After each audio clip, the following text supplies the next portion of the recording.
Today I just wanted to take a quick look at the Vampire Bat. This is the 1933, this is a 1933 horror film considered part of the pre-Code era.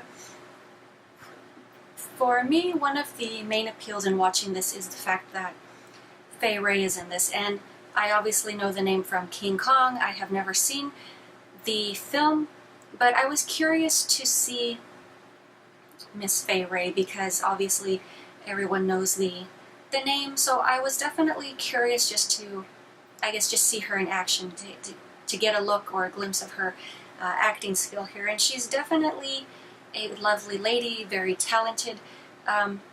This film itself, I guess you could say, just draws off of several elements, mainly, I guess you could say, the insecurities of a people.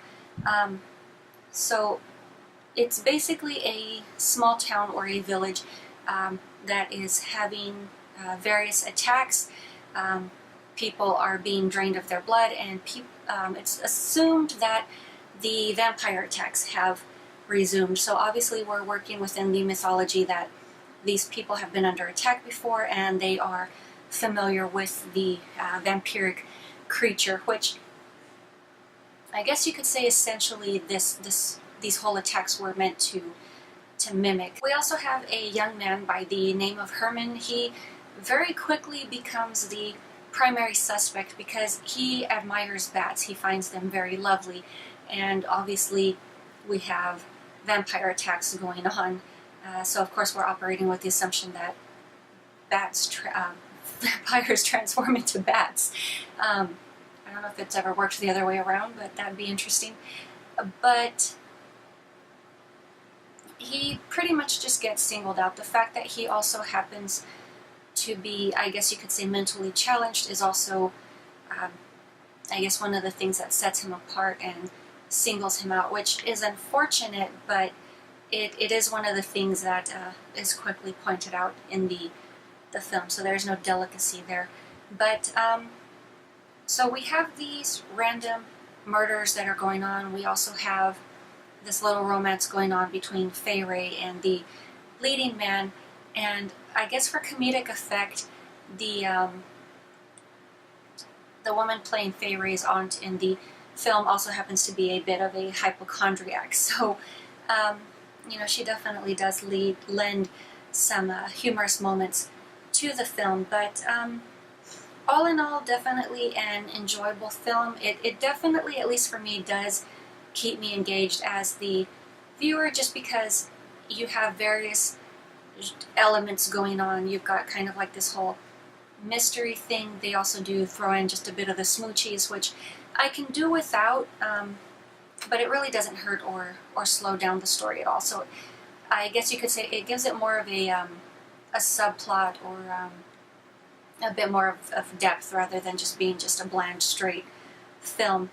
But we do discover, actually, that unfortunately there is no vampire in this film. It's actually an experiment being run by a mad doctor. So he essentially kind of has this Frankenstein effect. He has created this creature, but in order to sustain its life, it must be fed blood, hence the vampiric element here. So what is this exact creature? I'm not going to ruin that for you. You can definitely take a look at this film.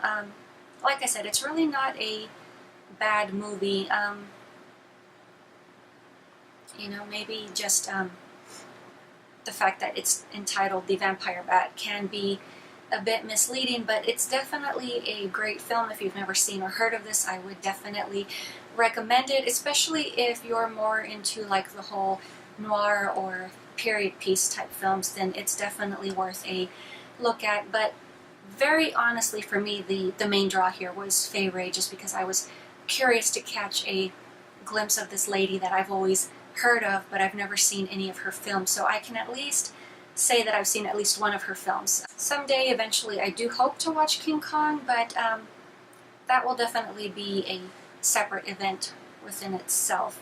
So yeah, definitely a good film. I would definitely recommend this once again if you're into the older films. It it's not necessarily a slow film, so it really doesn't drag. It keeps a steady pace. The acting is good. You've got decent lighting. Obviously, this film was made within the Depression era, so the fact that it was made on a very minimal budget, but it still happens to look good, is due to the fact that various sets were actually rented from the Frankenstein production. So if any of the village scenarios look familiar, then you have definitely seen them if you've watched the original Frankenstein. But that is all I have for you guys today, and I will talk to you later.